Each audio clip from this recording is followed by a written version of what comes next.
The meeting room had an impersonal, cold air, as if every surface reflected the distance that now separated me from this space that, for years, had been my battlefield. The clock on the wall marked the moment with the cruel precision of an impassive judge.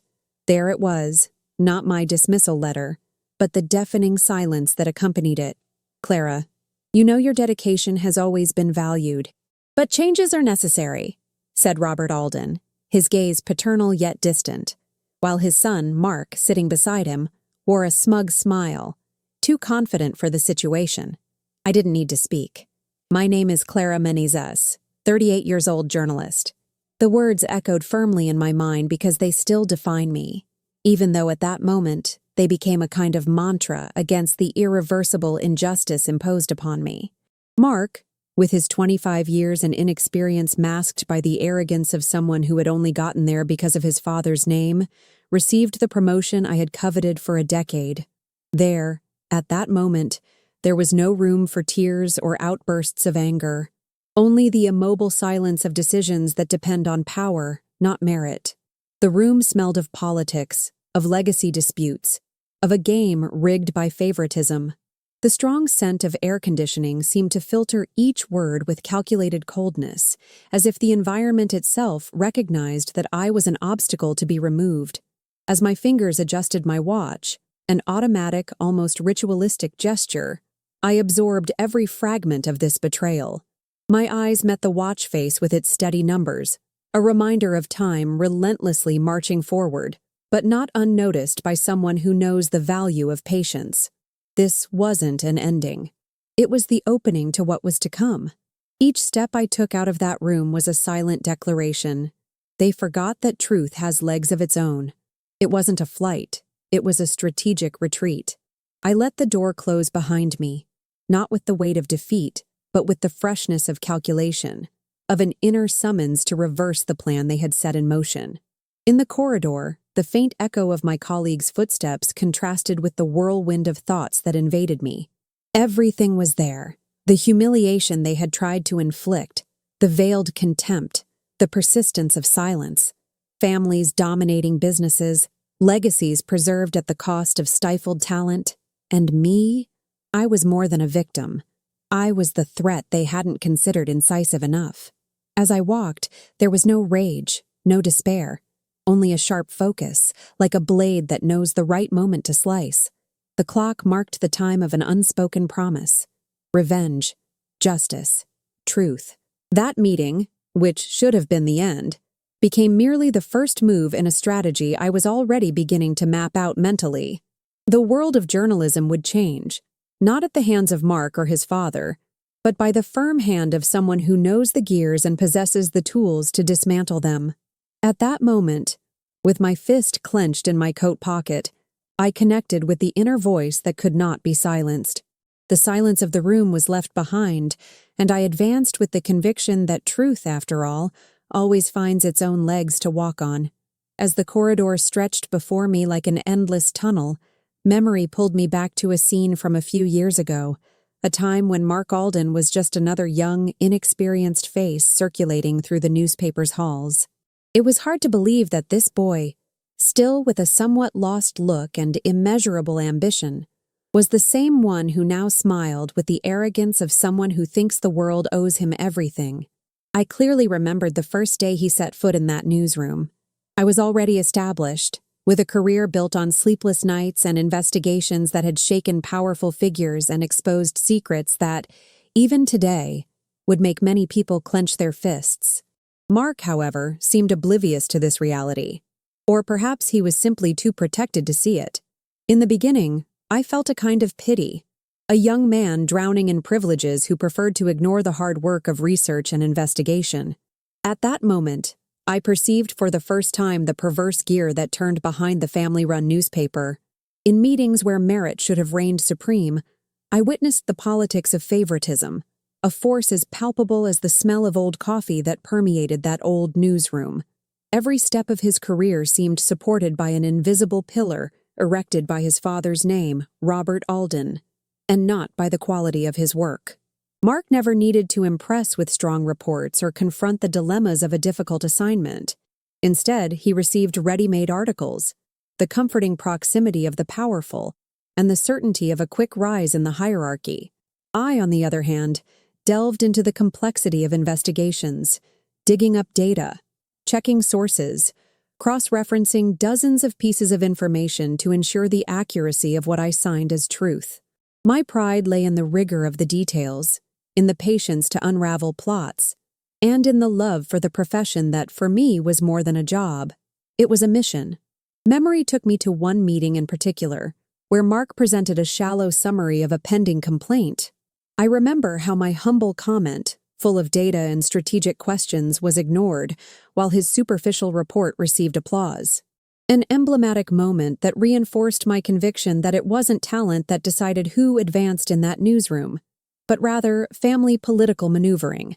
It was a dirty game, played openly, but unknown to many.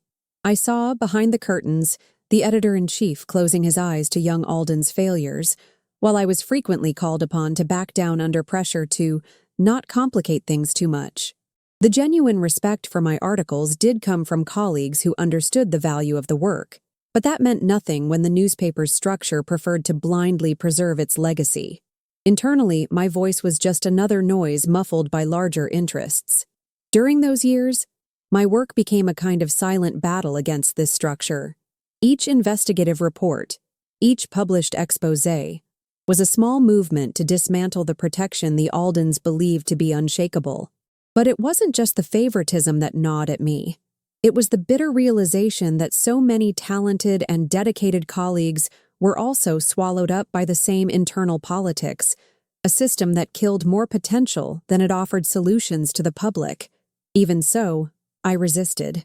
My love for journalism wouldn't let me give up, and my passion for exposing the truth drove me into complex labyrinths, to scour documents, to connect scattered points and plots few dared to touch. It was in this setting that my investigative skills matured, capable of mapping intrigues, uncovering shadows, and finding the cracks where the truth wandered hidden. I used meticulous fact-checking techniques, combining contacts with experts, data analysis, and careful reading of scarce or distorted information. Their actions, so at odds with the ethics of the profession, were easily predictable because their only weapon was the father's name and the ignorance of those who preferred not to see. I was born to fight against this. While Mark effortlessly climbed the ladder of success, my path became a mosaic of internal struggles, veiled battles, and the constant feeling of being in a minefield where every step demanded caution. Deep down, I understood that my greatest challenge wasn't just professional competition, but the resistance of the elite who chose to maintain control at all costs, even if it meant stifling the true light that journalism should always preserve. Today, these feelings rearranged themselves like pieces on a chessboard. The memories weren't simply recollections, they were vivid reminders of why I couldn't simply give in, of the debt Mark and his father had to pay. The time for silence was over. Now, the tactics I had learned over years would be put into practice. The politics that sidelined me would be confronted with the same coolness and calculation that always characterized me. And so, the passion for journalism and the determination to correct what had been broken combined to form the basis of what would be my next move, a confrontation that wouldn't be lost in the noise of mere words, but in the invisible force of applied truth. The moment I closed the apartment door behind me didn't seal an end, but marked the beginning of a movement unfolding with the precision of a calculated attack. In the silence of my refuge, my mind worked at full speed, reconstructing forgotten contacts, aligning scattered ideas, searching for dormant fragments of information that now cried out to be explored. My first action was to revisit that old contact list, a kind of secret map I had meticulously collected over the years. I dialed one by one, trying to rekindle the hopes of those who once trusted me, drawing from the silence the fuel needed to reignite the flame of resistance. "This is Clara Menezes. I need to talk. There's no time to waste." Not everyone answered promptly. Fears, doubts, and the routine of conformity presented themselves as natural barriers. But, behind the veil of hesitation, shone those few who still believed in the power of words and hidden details. In parallel, I delved into piles of old files, referring to stories deemed sufficient to shake structures, but which now took on new meaning. I digitized papers, organized documents, and relived nights of careful investigations. My desk had become a command center, where each yellowed sheet represented a beacon in the fog of manipulation. It was in a quick exchange of messages that Carlos, a discreet but firm ally, revealed the existence of fertile ground, obscure financial transactions, murky contracts hidden within the newspaper itself, fragments of an intricate network that promised to crumble the impeccable facade created by the Aldens. Carlos, though limited in his ability to act, firmly guided me to other sources, former employees tired of silence, attentive analysts, disgruntled journalists, each contact a thread, each thread part of a web that began to emerge. The agenda, previously filled with editorial commitments and deadlines, now conformed to a different pattern: lists of suspicious emails, faceless names, bank details, secret meetings. The work was meticulous, far from glamorous, but necessary to connect the pieces of this story that refused to stay buried. With the increasing technological surveillance of my actions, meetings watched, emails monitored, the feeling of watchful eyes, I took precautions I didn't have during the height of my reporting. Private networks, encryption, digital pseudonyms. It was necessary to be invisible to be effective. The investigation, which should have been a search for transparency, transformed into a stealth operation in enemy territory. Concurrently, the documents I analyzed signaled patterns: suspicious payments to shell companies, manipulated bids, inflated contracts. Corruption was woven behind the scenes, masterfully, to keep intact the prestige of the family and the interests it controlled. This wasn't just an isolated actor. It was a carefully oiled machine to ensure that the illusion of integrity persisted. More than raising suspicions, my goal was to gather undeniable proof. Irrefutable evidence would be necessary: official documents, secure testimonies, concrete connections. For the public confrontation, a minimal breach would be enough for the house of cards to collapse without a chance of reconstruction. But overcoming the obstacles that Mark and Robert imposed wasn't just a technical issue. It was a battle against a solid system that, over decades, had learned to silence compromised voices. That's why the balance between risk and caution dictated every step, and coolness became my most faithful ally. The stakes were far higher than my own future. It was the credibility of the profession, the ethics of journalism, the need to give a voice to those silenced by family ambition. These were invisible faces, hushed stories, truths swallowed by the belly of power. In our carefully arranged and protected meetings, determination radiated silently, as my notes grew exponentially, revealing connections, discrepancies, and schemes that had previously seemed like disconnected pieces of a chaotic puzzle. Each step became a nonverbal statement that silence was not an option, that truth didn't bend easily under pressure, that light needed to invade the shadows, even at the cost of time and sacrifice. Without fanfare, with the unmistakable rhythm of someone who has already won internal battles, I advanced with the precision of a surgeon. With each move, I honed the tools that would lead me to the crucial moment, the definitive exposure of what should never have been hidden. I was far from an immediate confrontation, but the foundation solidified with each contact, each cross-referenced document, each clue deciphered. With patience and calculation, virtues of my profession, I built the ground for a battle that wouldn't be won by speeches, but by evidence. It was the invisible voice preparing to echo powerfully, driven by an unwavering certainty that justice, once activated, would never be silenced again. The silence reigning in my small apartment wasn't empty, but filled with obsessive, patient, and cautious work. Each day was a new dive into the depths of the web I was beginning to unravel. What were once isolated fragments, now aided by visible patterns, formed a dense and dangerous map, whose complexity seemed almost insurmountable to those unaccustomed to seeing the shadows where ordinary people see only isolated facts. It was more than just paperwork. There were numbers, transactions, and contracts that, on the surface, seemed clean. But under my sharp analysis, Each figure told a story to those who knew how to listen. I developed an exhaustive routine, even by my already rigorous standards.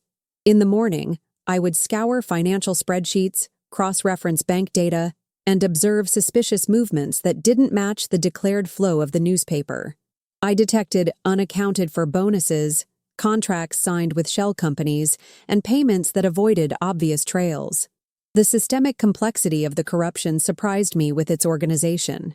Mark and Robert weren't amateurs. Their protections were well built, like castles with multiple layers.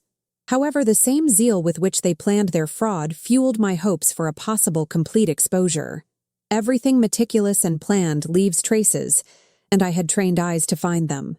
My sources, consciously kept confidential, began to reveal what the bureaucracy was hiding. A former accounting employee confided in a whispered conversation about veiled pressures to adjust numbers and mask results. This, combined with conversations with journalists and former collaborators, expanded the network of information supporting my preliminary conclusions. During this process, I noticed something unsettling. Mark seemed to realize his fortress was under threat. Subtleties in his actions, and the cold reception from those directly responsible for maintaining the newspaper, indicated that he had begun to suspect an invisible shadow, a shadow that I myself projected. The careful shadow play intensified behind the scenes. While I operated on the fringes of informational legality, he consumed his arrogance and issued veiled orders to thwart my possibilities. Some of my contacts began to suddenly distance themselves, making it difficult for me to access data, as if a wall was being built against me. Even so, I remained cool. There was no room for despair or impulsiveness. I observed everything with the strategic coolness of an investigator who knows that one misstep can derail the entire process. One night, while reviewing old contracts, I found a new pattern. Companies that appeared and disappeared mysteriously, documents recording payments aligned with the dates of important decisions at the newspaper. I realized there was a much larger network than I initially imagined. With each discovery, a layer was torn away, exposing a hidden face of the newspaper's administration. But it wasn't enough to just find the evidence. It was necessary to articulate convincing narratives so that, at the right moment, they could go beyond the office and reach the pages. I began to prepare, with the care of an artisan, the steps of what would become a series of exposures. Each text, each report, needed to be a perfect domino, capable of triggering the progressive fall of the house of cards built by the Aldem's manipulations. In light of this perspective, I created a parallel environment, an anonymous blog called The Whistleblower, which would gradually gain readers and weight. It would serve as a discreet but powerful vehicle to publish data that I couldn't insert directly into the major newspaper because of internal censorship. I worked not only with numbers but with collected accounts, documentary evidence, and even internal correspondence obtained with great caution. Each post was planned to create an impact without revealing my sources or methods. Their protection depended on invisibility. The whistleblower had its own rhythm, a silent but constant growth. The audience, silent and growing, absorbed information that challenged what the official newspaper had always reported. Doubt began to take shape in the air, like a shadow that grew longer and longer. Meanwhile, Mark became more erratic. The arrogance that was once almost palpable gave way to reckless actions, mainly trying to control the damaging leaks through the blog and other means. It was as if he realized he was in a race against time to preserve a legacy built on sand. With each step, I felt the weight of responsibility increase. It wasn't just my professional reputation at stake, but the integrity of a vehicle that always claimed to be the guardian of truth. And there, behind the curtains, what unfolded had nothing to do with ethics, but rather with personal interests very well hidden behind empty speeches. My pulse remained steady, my mind sharp, my heart cold. This coldness wasn't a lack of emotion, but the dominance of reason when emotions might obscure the right path. With every article, every post, I risked unpredictable reactions, including veiled threats or attempts at public discrediting. But fear no longer held a place in my journey. I needed to reach the heart of the corruption, dismantle the structure, and reclaim the voice they stole. a voice that might save the credibility of the journalism I still believed was possible. If Mark thought a smug smile would be enough to stop the force of truth, he was mistaken.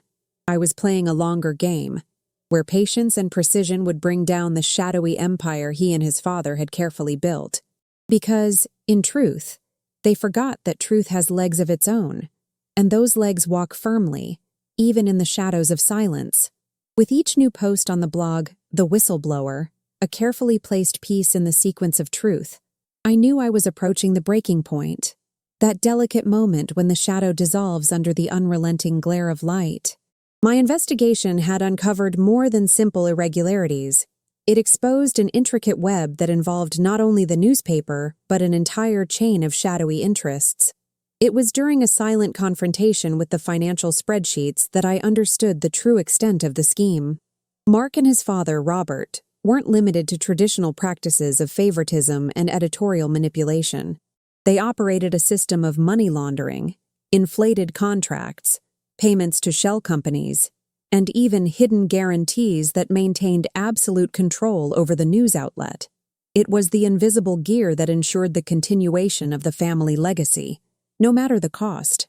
Assembling that puzzle had required weeks of fervent dedication, sleepless nights under the warm glow of a desk lamp. Each document, each collected testimony, was another line in a story that few imagined existed, but that resonated silently and firmly in the gut of the journalism I had sworn to defend. From my corner, among digital files, scribbled notes, and clandestine contacts, I began to organize the articles in a strategic sequence. The first served was a light disclosure, which piqued readers' curiosity, a subtle warning about slightly opaque administrative practices. Without exposing names or details, it prompted reflection, encouraging the community to look critically at what was presented to them as absolute truth. But the pace accelerated, and each new post became deeper, sharper. It investigated contracts, exposed shadowy relationships, presented data pointing to a clear and organized collusion within the newspaper. The suppression of inconvenient stories became understandable under this lens, and as the pieces fell into place, I saw the fortress they had built begin to crack. The strategy wasn't just journalistic, it was almost a game of chess, where each post was a piece moved to checkmate the king. The blog, The Whistleblower, gained traction, a legion of silent readers who saw in its lines the possibility of change, giving me the freedom to continue investigating and exposing without the immediate danger of a controlled newsroom. Meanwhile, Mark became increasingly unstable. His initial arrogance was slowly replaced by a simmering fury, apparent in private meetings that I managed to observe discreetly. The assumption that everything could be erased with a click was replaced by the realization that an invisible force threatened to bring down the carefully constructed empire. In a conversation intercepted through a reliable source, I heard Mark rant to one of his trusted men that there would be no room for error, that the internal cleanup needed to be accelerated. It was a clear sign that accommodating the situation was no longer an option for them.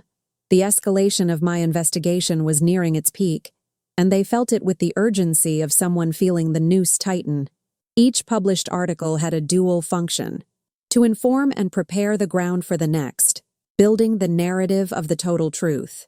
The consistency and accuracy of the data were the armor that would protect my work from predictable attacks, such as attempts at discrediting and lawsuits.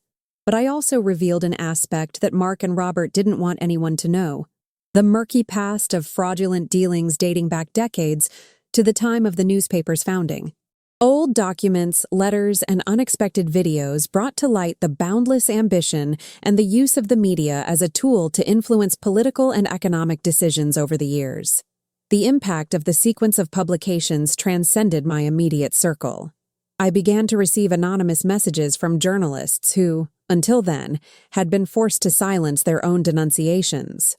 Ordinary people, attentive readers, began to question the standards. The official newspaper tried generic responses, but credibility was already beginning to crumble, and with it, the prestige of the Almeida family. However, it wasn't just a public duel. It was an internal war, bloody and silent. With few trustworthy people around, I needed to maintain a distance from direct exposure and protect my sources like a precious treasure. Every step had to be calculated to prevent the machinery of power from counterattacking. In the midst of this whirlwind, the singularity of the whistleblower gained strength, attracting not only readers, but also access to confidential files and unprecedented testimonies. The blog was no longer just a vehicle. It was now a guiding light for many who had already lost hope.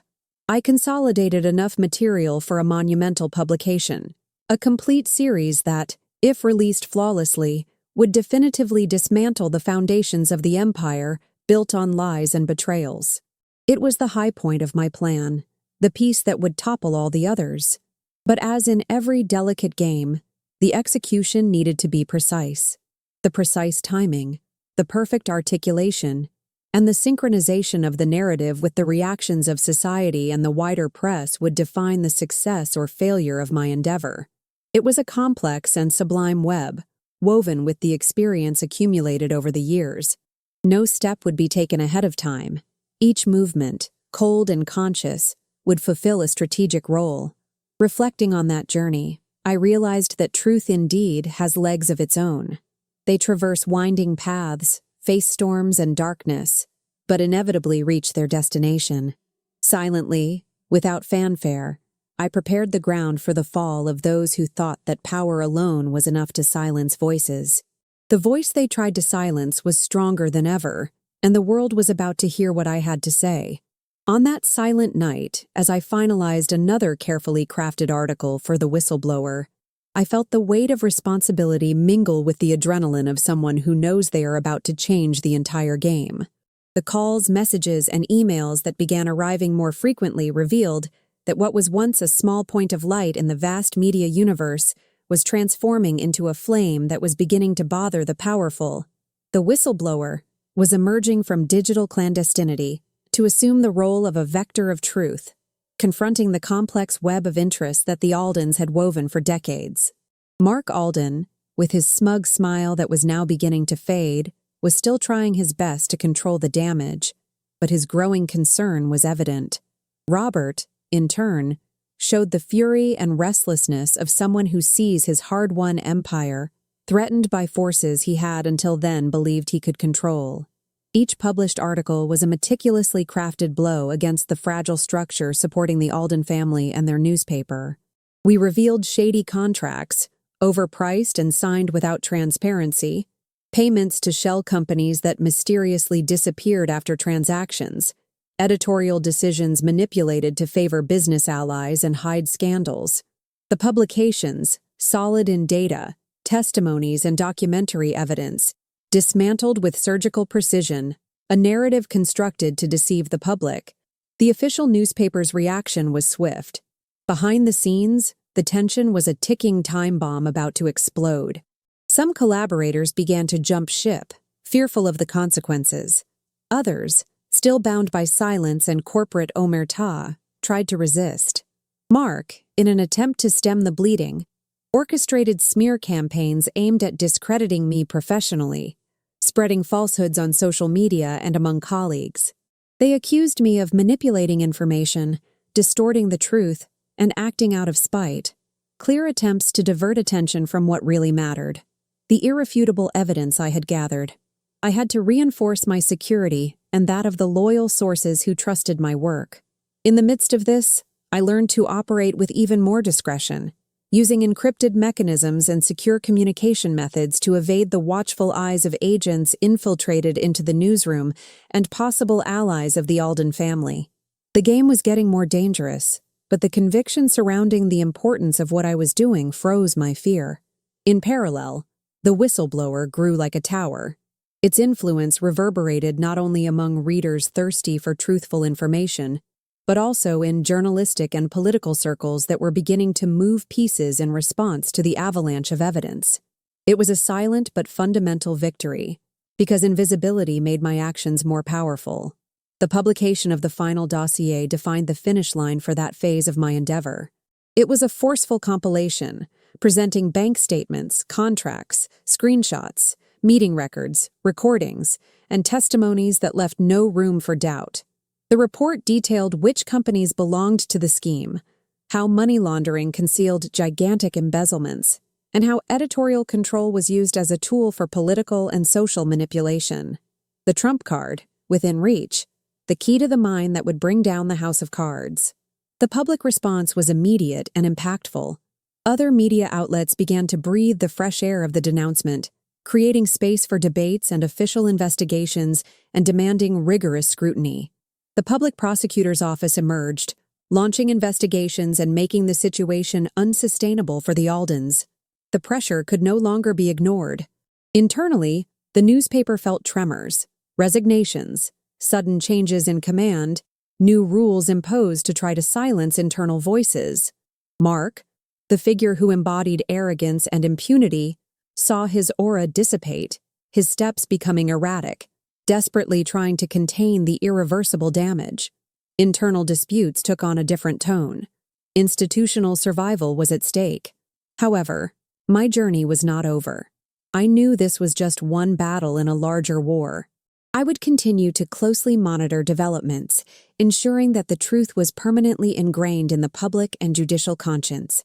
My voice, finally heard, became a reference for the fight against abuses of power, inspiring new journalists and citizens to challenge the false security of privileges. At the core, I understood that my fight transcended personal resentment over the injustice I suffered. It was the defense of the integrity of the press, of professional credibility, and of the democratic culture that depends on a commitment to truth.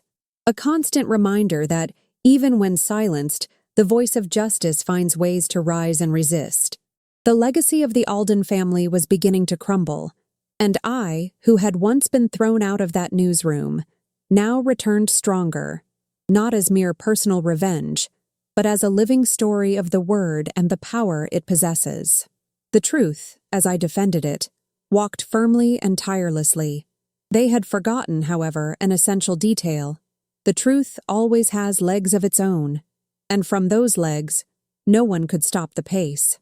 Sitting at the window of my new office, I watched the city pulsate outside, oblivious to the storm that had swept through the world of appearances I'd been forced to inhabit for months.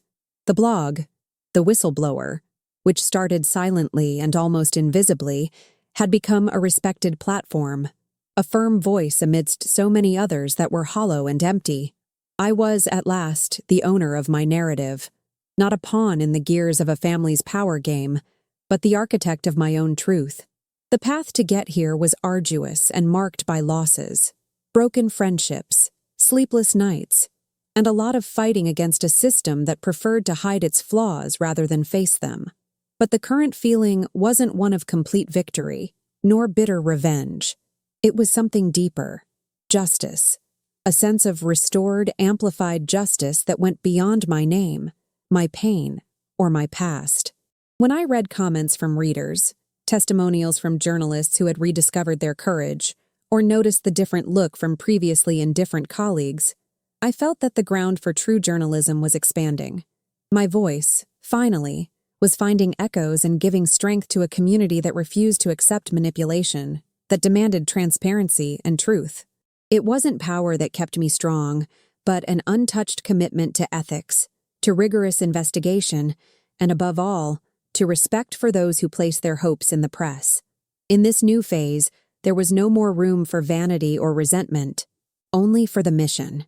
There were, of course, new challenges. The Aldens remained like shadows on the edges of the story, now discredited, but still active in attempts at retaliation and resistance. But I was prepared. The experience gained and the connections built made me strong against any attempts to silence the voice I had recovered. The journalism I now practiced grew based on methodology, transparency, and ongoing dialogue with the public, breaking down barriers that many considered insurmountable. It wasn't just information. It was social transformation. It was the certainty that the truth, even if delayed, finds its space. Sometimes I think of Mark, that arrogant young man who underestimated me, who believed that the weight of his family name would prevent his downfall. Now he's a chapter of the past, a lesson on how empty power is destined to crumble in the face of the persistence of justice. I look to the future with the clarity of someone who knows that the constant struggle, that journalism is much more than a profession. It's a vocation that demands constant courage, integrity, and a willingness to face storms. The voice they tried to silence not only found its legs, it now runs fast and sure, along paths that no one can block anymore. And I am here, leading this race, not for personal glory, but for the truth that in the end must prevail. The world may try to close in on old lies, but the inevitable current of justice breaks down walls, crosses deserts, and makes silence a bridge to the future stories that need to be told. They forgot that truth has legs of its own. I smiled thinking about that phrase. It was no longer just a mantra, but a living testament, my story. A story that, without a doubt, still had many chapters ahead.